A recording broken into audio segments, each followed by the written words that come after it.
ترمذی شریف کی حدیث ہے، آقا کریم صلی اللہ علیہ وسلم کے حوالے سے حضرت انس رضی اللہ تعالی عنہ کہتے ہیں کہ نبی اکرم صلی اللہ علیہ وسلم نے فرمایا، ہر چیز کا ایک دل ہوتا ہے اور قرآن کا دل سورہ یاسین ہے، اور جس نے سورہ یاسین پڑھی تو اللہ تعالیٰ اس کے لیے اس کے پڑھنے کے صلے میں 10 مرتبہ قرآن شریف پڑھنے کا ثواب لکھے گا۔ میرے پیارے آقا صلی اللہ علیہ وسلم کے پیارے دیوانوں، ایک بار سورہ یاسین شریف کے پڑھنے پر 10 مرتبہ قرآن شریف پڑھنے کا ثواب اللہ عز و جل عطا فرماتا ہے۔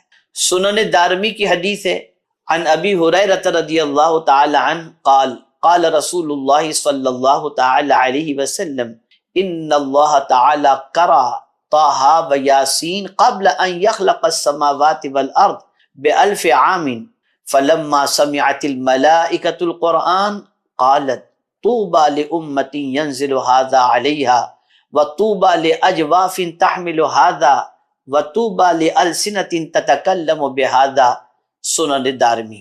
حضرت ابو ہریرہ رضی اللہ تعالی عنہ سے مروی ہے کہ حضور صلی اللہ علیہ وسلم نے ارشاد فرمایا کہ اللہ تعالیٰ نے زمین اور آسمان کے پیدائش سے 1000 سال پہلے سورہ طٰہٰ اور سورہ یاسین اپنی شان کے مطابق پڑھی۔ فرشتوں نے جب اسے سنا تو کہا، خوشخبری ہے اس امت کے لیے جس کے لیے یہ سورت نازل ہوگی۔ اب سماعت فرمائیں، خاص طور پر یاسین شریف جو لوگ یاد کریں گے وہ اس فضیلت کو سماعت فرمانے کے بعد انشاءاللہ ضرور خوشی محسوس کریں گے کہ اللہ تعالیٰ نے سورہ یاسین یاد کرنے کی سعادت عطا فرمائی۔ آگے کیا فرماتے ہیں فرشتے؟ اور خوشخبری ہے ان پیٹوں کے لیے جو اسے اٹھائیں، اور خوشخبری ہے اس کے لیے جو اسے پڑھیں۔ میرے پیارے آقا صلی اللہ علیہ وسلم کے پیارے دیوانوں، جس دل کے اندر اللہ عز و جل سورہ یاسین رکھ دے اور جس پیٹ کے اندر اللہ عز و جل سورہ یاسین رکھ دے، اس پیٹ والے کے لیے فرشتے ملائک جو ہے وہ خوشخبری سناتے ہیں۔ وہ دل بہت اچھا دل ہے جس میں قرآن کا دل یعنی سورہ یاسین شریف موجود ہو۔ میرے پیارے آقا صلی اللہ تعالی علیہ وسلم کے پیارے دیوانوں، اسی طرح سے سنن دارمی کے اندر ایک اور حدیث مبارکہ سورہ یاسین کی فضیلت میں موجود ہے۔ عن ابی ہریرہ رضی اللہ تعالی عنہ قال قال رسول اللہ صلی اللہ علیہ وسلم من قرأ یاسین فی لیلۃ ابتغاء وجہ اللہ غفر له فی تلک اللیلہ۔ حضرت ابو ہریرہ رضی اللہ تعالی عنہ سے مروی ہے کہ حضور صلی اللہ علیہ وسلم نے فرمایا، جس نے رات میں اللہ کی رضا کے لیے سورہ یاسین کی تلاوت کی تو اللہ تعالیٰ نے اسے اسی رات میں بخش دیا، یعنی وہ بخش دے گا۔ اگر کوئی رات کو سورہ یاسین کی تلاوت کرے اللہ کی رضا کے لیے، اللہ کو خوش کرنے کے لیے، تو پروردگار جل جلالہ وہی رات جس کے اندر اس نے سورہ یاسین کی تلاوت کی، اللہ تعالیٰ اسے بخشش کا مزدہ عطا فرمائے گا۔ اسی طریقے سے سنن دارمی کے اندر ایک اور حدیث مبارکہ ہے، عن عطاء ابن ابی رباح قال بلغنی ان رسول اللہ صلی اللہ علیہ وسلم قال من قرأ یاسین فی صدر النہار قضیت حوائجہ۔ حضرت عطاء ابن ابی رباح رضی اللہ تعالی عنہ فرماتے ہیں کہ مجھ تک یہ بات پہنچی کہ حضور صلی اللہ علیہ وسلم نے فرمایا، جو دن کے شروع میں سورہ یاسین پڑھے گا اس کی تمام حاجت پوری کی جائے گی۔ سبحان اللہ، سبحان اللہ۔ آپ ذرا کر کے دیکھیں، سورہ یاسین کو صبح کے وقت پڑھ کر کے دیکھیں، انشاءاللہ العظیم اللہ رب العزت جل جلالہ کس طریقے سے حاجتیں پوری فرماتا ہے آپ خود محسوس کریں گے۔ میرے پیارے آقا صلی اللہ تعالی علیہ وسلم کے پیارے دیوانوں، سورہ یاسین اگر آپ نے ماہ رمضان المبارک میں حفظ کر لی، یاد کر لی اور روزانہ اس کی تلاوت کے عادی بن گئے تو دن خوشی میں گزرے گا اور رات مغفرت کے پروانے کے حصول میں گزرے گی۔ اس لیے میرے پیارے آقا صلی اللہ علیہ وسلم کے ارشادات پر یقین کامل رکھیں، اس لیے کہ سرکار صلی اللہ علیہ وسلم کی زبان سے سچی زبان اور کس کی ہو سکتی ہے جب حضور صلی اللہ علیہ وسلم نے فرما دیا کہ جو شخص دن کے آغاز کے اندر سورہ یاسین کی تلاوت کرے، اللہ تعالیٰ اس کی حاجتوں کو پوری فرماتا ہے۔ یقیناً میرا مولا اس پڑھنے والے کی حاجتوں کو ضرور پورا فرمائے گا۔ اسی طریقے سے سنن ابن دارمی کی ایک اور حدیث مبارکہ ہے، ان شہر ابن حوشب قال قال ابن عباس من قرأ یاسین حین یصبح اعطی یسر یومہ حتی یمسی ومن قرأ فی صدر لیلہ اعطی یسر لیلتہ حتی یصبح۔ حضرت شہر ابن حوشب رضی اللہ تعالیٰ عنہ سے مروی ہے کہ حضرت ابن عباس رضی اللہ تعالیٰ عنہ نے فرمایا، جو صبح کو سورہ یاسین پڑھے گا تو شام تک اس کا دن آسانی سے گزرے گا، اور جو رات کو پڑھے گا تو صبح تک اس کی رات آسانی سے گزرے گی۔ سبحان اللہ، صبح پڑھیں تو رات تک آسانی، رات کو پڑھیں تو صبح تک آسانی۔ اور پڑھنے میں ٹائم کتنا لگتا ہے؟ بمشکل تمام 5 سے 7 منٹ۔ اگر آپ نے سورہ یاسین حفظ کر لی تو آپ کو اس سے زیادہ کا وقت نہیں لگے گا۔ اسی طریقے سے میرے پیارے آقا صلی اللہ تعالی علیہ وسلم کے پیارے دیوانوں، ایک اور حدیث مبارکہ سماعت فرمائیں۔ حضرت معقل ابن یسار رضی اللہ تعالیٰ عنہ سے مروی ہے کہ حضور صلی اللہ علیہ وسلم نے فرمایا، قرآن کا دل سورہ یاسین ہے، اور جس نے اللہ کی رضا اور حصول آخرت کی نیت سے سورہ یاسین کی تلاوت کی تو اللہ تعالیٰ اس کی مغفرت فرما دے گا۔ اور پھر حضور صلی اللہ علیہ وسلم نے آگے ارشاد فرمایا، اور اپنے میتوں کے پاس اس کو پڑھو، یعنی جو اس دنیا سے کچھ کر گئے ہیں ان کی قبر پر جب آپ فاتحہ پڑھنے کے لیے جائیں تو وہاں پر سورہ یاسین شریف پڑھ کر کے ان کو ایصال ثواب کریں کہ انشاءاللہ اس کی برکتیں مرنے والے کو اللہ تعالیٰ ضرور عطا فرمائے گا۔ میں یہاں پر ایک بات میرے معمول سے متعلق عرض کر دوں، میری پوری کوشش ہمیشہ یہی رہتی ہے، اور زیادہ تر الحمدللہ اللہ کا شکر ہے کہ اللہ کی توفیق سے میں روزانہ صبح اپنے مرحومین کے لیے یاسین شریف پڑھ کر کے ایصال ثواب کرتا ہوں۔ یہ میری عادت کے اندر شامل ہے۔ اپنے مشائخ، اپنے بزرگان دین، اسی طریقے سے اپنے والدین، اپنی بہن، اپنے رشتہ دار، اعزاء، اقربا، مومنین و مومنات، سب کے لیے سورہ یاسین شریف پڑھ کر کے میں ایصال ثواب کرتا ہوں، اس لیے کہ آج میں اگر مرنے والوں کے لیے سورہ یاسین شریف پڑھ کر ایصال ثواب کروں گا تو جب میں اس دنیا سے جاؤں گا تو مجھے بھی یقین ہے کہ اللہ تعالیٰ لوگوں کے دلوں کے اندر سورہ یاسین شریف پڑھ کر مجھے بھی ایصال ثواب کرنے کی توفیق عطا فرمائے گا۔ پڑھنے والے کے لیے بھی فائدہ ہے جو جیتے جی پڑھے، اور مرنے والوں کو پڑھ کر ایصال ثواب کرے تو مرنے والوں کو بھی اس کا فائدہ پہنچے گا۔ اور خود حضور صلی اللہ علیہ وسلم نے ارشاد فرمایا کہ اپنی میت کے لیے اس کو پڑھو، اس لیے مرنے والوں کے لیے سورہ یاسین پڑھ کر ایصال ثواب کرنا یہ مرنے والوں کے لیے بہت بڑے اجر اور بہت بڑے فائدے کی چیز ہے۔ میرے پیارے آقا صلی اللہ تعالی علیہ وسلم کے پیارے دیوانوں، اسی طریقے سے آقا کریم صلی اللہ تعالی علیہ وسلم نے ارشاد فرمایا، حضرت حسان ابن عطیہ رضی اللہ تعالی عنہ سے مروی ہے کہ رسول رحمت صلی اللہ علیہ وسلم نے فرمایا، جس نے سورہ یاسین پڑھا گویا کہ اس نے قرآن مجید 10 مرتبہ پڑھا۔ اسی طریقے سے حضرت ابو بکر صدیق رضی اللہ تعالیٰ عنہ سے مروی ہے کہ حضور صلی اللہ علیہ وسلم نے فرمایا، سورہ یاسین کا نام تورات میں معمہ ہے، وہ اپنے پڑھنے والوں کے لیے دنیا اور آخرت کی بھلائی جمع کرتی ہے، اور دنیا اور آخرت کی مصیبت کا علاج کرتی ہے، اور اس سے دنیا اور آخرت کے خوف کو دور کرتی ہے۔ اس کا نام مدافع قاضیہ بھی ہے، جو اپنے پڑھنے والے سے ہر برائی کو دور کرتی ہے اور اس کی ہر ضرورت کو پورا کرتی ہے۔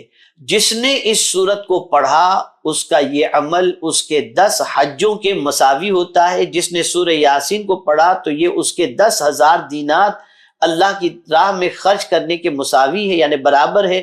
جس نے اس کو لکھا پھر اسے پی لیا تو اس سورت نے اس کے پیٹ میں 1000 دوائیں، 1000 نور، 1000 یقین، 1000 برکتیں اور 1000 رحمتیں داخل کی، اور اس سے ہر کینہ اور بیماری کو خارج کر دیا۔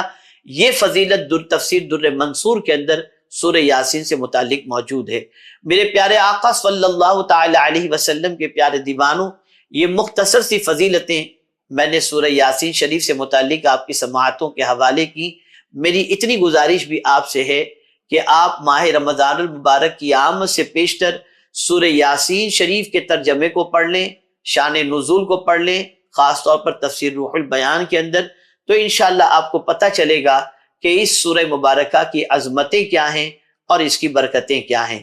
اور اسی کے ساتھ ساتھ آپ سورہ یاسین روزانہ 3-4 آیتیں ماہ رمضان المبارک شریف کے اندر فجر کی نماز کے بعد یا آپ سحری کے بعد یاد کرنے کی عادت بنائیں۔ اور یاد کرنے میں زیادہ سے زیادہ وقت آپ کو کتنا لگے گا یہ بھی میں آپ کو بتا دوں، بہت مشکل سے انشاءاللہ العظیم آدھے گھنٹے سے 40 منٹ کے اندر انشاءاللہ العظیم زیادہ سے زیادہ 30 سے 40 منٹ میں آپ سورہ یاسین شریف کی 3 یا 4 آیتیں روز یاد کر لیں گے۔ پھر تو کیا کہنا، آپ یاسین شریف کی تلاوت کے انشاءاللہ عادی بن جائیں گے۔ پھر آپ کی زندگی کا حال یہ ہوگا، صبح بھی خوش، شام بھی خوش، اور ہر چیز کو اللہ عز و جل آسان فرما دے گا اس کی برکتوں کی وجہ سے۔ اے رسول اعظم صلی اللہ تعالی علیہ وسلم کے دیوانوں، عبادت کے معاملے کے اندر بھی اگر آپ دیکھیں تو آپ کو پتہ چلے گا رسول اعظم صلی اللہ تعالی علیہ وسلم کی عبادات سے متعلق جانکاری حاصل کرنے کے لیے 3 لوگ امہات المؤمنین کے دروازے پر پہنچے، دولت کدے پر پہنچے، یہ جاننے کے لیے کہ حضور صلی اللہ علیہ وسلم کس طریقے سے عبادت کرتے ہیں۔ توجہ چاہوں گا، غور سے سنیے گا۔ پہنچے امہات المؤمنین کے دولت کدے پر، اور جانے کے بعد سوال پوچھتے ہیں کہ آقائے کریم صلی اللہ تعالی علیہ وسلم جلوت میں جو زندگی گزارتے ہیں اس کے بارے میں تو کسی حد تک واقفیت ہے، حضور صلی اللہ علیہ وسلم باقی اوقات کو کس طریقے سے گزارتے ہیں، کس طرح سے عبادت کرتے ہیں؟ اللہ اکبر۔ امہات المؤمنین نے جواب کے اندر ارشاد فرمایا، رسول اعظم روزہ بھی رکھتے ہیں، افطار بھی کرتے ہیں، آرام بھی کرتے ہیں، عبادت بھی کرتے ہیں، اور رسول اعظم صلی اللہ تعالی علیہ وسلم کھانا بھی کھاتے ہیں اور روزے بھی رکھتے ہیں۔ اسی طریقے سے انہوں نے مصطفیٰ جان رحمت صلی اللہ علیہ وسلم کی ایک درمیانہ زندگی کو ان سوال پوچھنے والوں کے سامنے پیش کر دیا، تو تینوں میں سے ایک نے جواب دیا کہ میں تو زندگی بھر ابھی عبادت چھوڑوں گا ہی نہیں، حضور تو اللہ کے آخری نبی ہیں، ان کے لیے تو کوئی معاملہ نہیں ہے، لیکن ہمیں زیادہ عبادت کرنی چاہیے، ہم پوری زندگی عبادت میں گزاریں گے۔ دوسرے نے کہا میں بیوی کے قریب نہیں جاؤں گا، تیسرے نے کہا میں مستقل روزے رکھوں گا۔ توجہ چاہوں گا یہ تینوں عمل کے بارے میں۔ ایک نے کہا بیوی کے قریب نہیں جاؤں گا، عورت کے قریب نہیں جاؤں گا، دوسرے نے کہا میں پوری زندگی روزے کے اندر گزاروں گا، اور تیسرے نے کہا کہ میں عبادت میں اپنی پوری زندگی گزاروں گا۔ آقائے کریم صلی اللہ علیہ وسلم نے تینوں کی باتیں جہاں حضور تھے وہاں حضور نے سن لی، جہاں حضور تھے وہاں حضور نے سن لی، اور پھر حضور تشریف لائے اور ان تینوں سے پوچھا تم کیا کہہ رہے تھے؟ توجہ چاہوں گا، عبادت میں اعتدال، تم کیا کہہ رہے تھے؟ انہوں نے جواب میں کہا یا رسول اللہ صلی اللہ علیہ وسلم میں تو یہ کہہ رہا تھا کہ میں نماز کبھی نہیں چھوڑوں گا، عبادت کے اندر مستقل اپنی زندگی گزارنے کی کوشش کروں گا۔ دوسرے نے اپنی کیفیت بتا دی، تیسرے نے اپنی کیفیت بتا دی، کوئی گناہ کے کام کی بات نہیں کی۔ اب سنیے حضور کیا فرماتے ہیں۔ میرے آقا صلی اللہ علیہ وسلم نے ارشاد فرمایا میں روزے بھی رکھتا ہوں اور کھانا بھی کھاتا ہوں، میں سوتا بھی ہوں اور عبادت بھی کرتا ہوں، میں شادی بھی کیا ہوں، بیوی کے حقوق بھی ادا کرتا ہوں، اور پھر حضور نے فرمایا یہ میری سنت ہے، اور جس نے میری سنت سے اعراض کیا وہ میرا ہے ہی نہیں۔ عبادت میں بھی اعتدال، یہ نہیں کہ سب چھوڑ چھاڑ کر مسجد پکڑ لو، یہ نہیں کہ سب چھوڑ چھاڑ کر کے روزے کے اندر لگ جاؤ، نہیں، اعتدال۔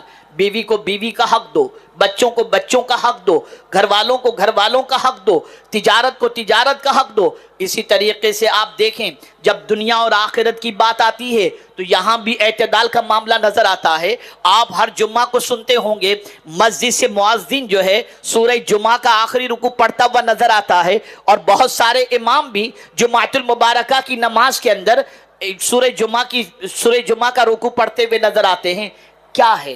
توجہ چاہوں گا، یا ایھا الذین آمنوا اذا نودی للصلاۃ من یوم الجمعہ فسعوا الی ذکر اللہ وذروا البیع۔ مارکیٹ میں ہو نا، کاروبار کر رہے ہو، تبھی تو وذروا البیع کا حکم آیا۔ اے ایمان والو، جب منادی کی آواز تمہارے کانوں سے ٹکرائے نماز جمعہ کے لیے تو دوڑو اللہ کے ذکر کی طرف، کاروبار چھوڑ دو۔ توجہ چاہوں گا، کاروبار چھوڑ دو، اور کاروبار چھوڑ کر جاؤ کہاں؟ نماز کی طرف جاؤ. جب منادی کی آواز تمہارے کانوں سے ٹکرائے چھوڑ دو, نماز کی طرف آ جاؤ. لیکن نماز پڑھ کے مسجد میں بیٹھے مت رہنا, نماز پڑھ کر مسجد میں بیٹھے مت رہنا.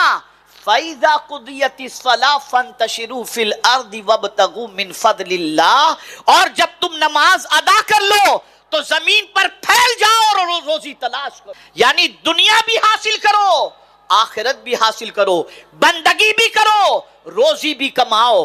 دونوں چیزوں کو رکھا گیا. ہمارے یہاں اسی لیے رہبانیت ہے ہی نہیں. میرے پیارے آقا صلی اللہ تعالی علیہ وسلم کے پیارے دیوانوں, یہ نہیں بتایا گیا کاروبار چھوڑو اور 4 مہینے کے لیے نکل جاؤ. یہ نہیں بتایا گیا ماں باپ کو تڑپتا چھوڑو نکل جاؤ. نہیں نہیں, تم ماں باپ کی خدمت بھی کرو. اور ماں باپ کی خدمت کی اگر بات آتی ہے تو میرے پیارے آقا صلی اللہ تعالی علیہ وسلم کے پیارے دیوانوں, رسول اعظم صلی اللہ علیہ وسلم نے جہاد جیسے موقع پر بھی جب ماں اور باپ کی بات آتی ہے تو صحابہ سے سرکار نے فرمایا ان کی خدمت کرنا یہ جہاد سے بھی افضل و اعلیٰ ہے. اور آج لوگ نکل جاتے ہیں 4.5 مہینے کے لیے اور ماں تڑپتی رہتی ہے, بیوی بلکتی رہتی ہے, کاروبار ٹھپ ہو جاتا ہے, تعلیم کا جنازہ نکل جاتا ہے. یہ ساری چیزیں ہوتی ہیں. اسلام نے یہ طریقہ نہیں سکھایا, اسلام نے ہمیں درمیانی طریقہ عطا فرمایا ہے. اب آئیے جس چیز کی طرف آج خاص طور پر میں آپ کو ابھارنا چاہتا ہوں اور جس چیز کی طرف آپ کی توجہ کو خاص طور پر مبذول کرنا چاہتا ہوں, اگر آج میں اس مقصد کے اندر کامیاب ہو گیا اور یہ بات آپ کے حلق کے اندر اتارنے میں اور آپ کی سماعتوں کے حوالے کرنے کے بعد آپ تک پہنچانے میں کامیاب ہو گیا اور آپ نے اگر اسے قبول کر لیا تو آج کا اجتماع انشاءاللہ ضرور کامیاب ہوگا. آپ جانتے ہیں ہماری قوم کا مزاج کیا ہو گیا؟ آج ہماری قوم کا مزاج بڑا عجیب ہے. زندگی اس طریقے سے گزارنا ہے کہ ایسا لگے کوئی شاہی زندگی گزار رہا ہے, بادشاہ جیسی زندگی. اس کو اگر یہ کہوں تو غلط نہ ہوگا, آمدنی 2 روپے کی اور خرچہ 20 روپے کا, اور اس کام کے اندر اخراجات کے سلسلے میں اور وہ بھی فضول خرچی کے سلسلے میں اگر ماحول گھر کا بنانے والا کوئی ہے تو یہ مرد نہیں, یہ عورتیں ہیں. عورتوں کی فیشن ختم نہیں ہوتی. ایک شادی کی تقریب کے اندر جو جوڑا پہن لیا, اب دوسری شادی میں وہ جوڑا پہن کر جانا اپنے لیے توہین سمجھتی. کبھی انہوں نے نہیں سوچا کہ شوہر کی جیب اجازت دیتی ہے کہ نہیں دیتی, شوہر کی پوزیشن ہے یا نہیں ہے.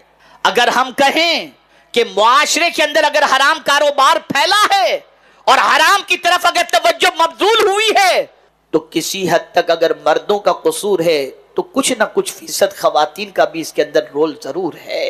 ان کی ڈیمانڈ, ان کا تقاضا, آسائش کے سامان کے سلسلے میں ان کی فرمائشیں, ان ساری چیزوں نے ان کو پریشان ضرور کیا ہے اور اس کی وجہ سے آدمی پریشان ہو جاتا ہے. اب آئیے سنیے قرآن اس کے بارے میں کیا کہتا ہے. قرآن نے رحمان کے بندوں کا تذکرہ کیا, وہ بندے جن کو قرآن نے رحمان کا بندہ کہا, بڑے نیک بندے, ان کی صفات قرآن نے بیان کی. وَعِبَادُ الرَّحْمَنِ الَّذِينَ يَمْشُونَ عَلَى الْأَرْضِ هَوْنًا وَإِذَا خَاطَبَهُمُ الْجَاهِلُونَ قَالُوا سَلَامًا وَالَّذِينَ يَبِيتُونَ لِرَبِّهِمْ سُجَّدًا وَقِيَامًا. یہ ان کی صفات قرآن بیان کرتا ہے. اور اس کے بعد جو صفت کا ذکر قرآن نے بیان فرمایا اسے سنو. وَالَّذِينَ إِذَا أَنفَقُوا لَمْ يُسْرِفُوا وَلَمْ يَقْتُرُوا وَكَانَ بَيْنَ ذَلِكَ قَوَامًا. جو رحمان کے بندے ہیں وہ جب خرچ کرتے ہیں نا تو اسراف نہیں کرتے, فضول خرچی نہیں کرتے, اور ایسا بھی نہیں کہ بالکل خرچ نہیں کرتے بلکہ وہ تنگی بھی نہیں کرتے. نہ فضول خرچی کرتے ہیں اور نہ تنگی کرتے ہیں, بلکہ درمیان والی راہ وہ اختیار کرتے ہیں. میرے پیارے آقا صلی اللہ تعالی علیہ وسلم کے پیارے دیوانوں, یہاں پر اعلیٰ حضرت عظیم البرکت امام عشق و محبت نے فرمایا ناحق جگہ پر اپنے مال کو خرچ کرنا یہ ہے اسراف, اس کو کہتے ہیں فضول خرچی. ارے میاں اتنا سمجھ لو اور اچھی طریقے سے سمجھ لو, یہ نہ سمجھنا کہ مال تمہارا ہے جس طرح چاہو تم خرچ کرو, نہیں, بلکہ فرمایا گیا وضو میں جتنی پانی کی ضرورت ہے, وضو میں جتنی پانی کی ضرورت ہے اگر اس سے زیادہ پانی تم نے خرچ کیا تو قیامت میں اس پانی کا بھی حساب تم سے لیا جائے گا، اس پانی کا بھی حساب لیا جائے گا۔ میرے پیارے آقا صلی اللہ تعالی علیہ وسلم کے پیارے دیوانوں، آج اگر ناحق خرچ کے حوالے سے دیکھا جائے، ناحق جگہ پر پیسہ استعمال کرنے کے حوالے سے دیکھا جائے، تو ذرا آپ دیکھ لیں، اندازہ لگا لیں تو آپ کو پتا چلے گا۔ آج ہمارے یہاں صرف ممبئی شہر کی شادیوں کے اوپر اگر دیکھا جائے جو خرچ ہوتا ہے، اگر ایک سال شادی میں خرچ جو فضول ہوتا ہے ان خرچوں کو روک دیا جائے اور ان خرچوں کے ذریعے اگر آدمی چاہے تو ہر سال ممبئی کی سرزمین پر ایک کالج تعمیر ہو سکتا ہے۔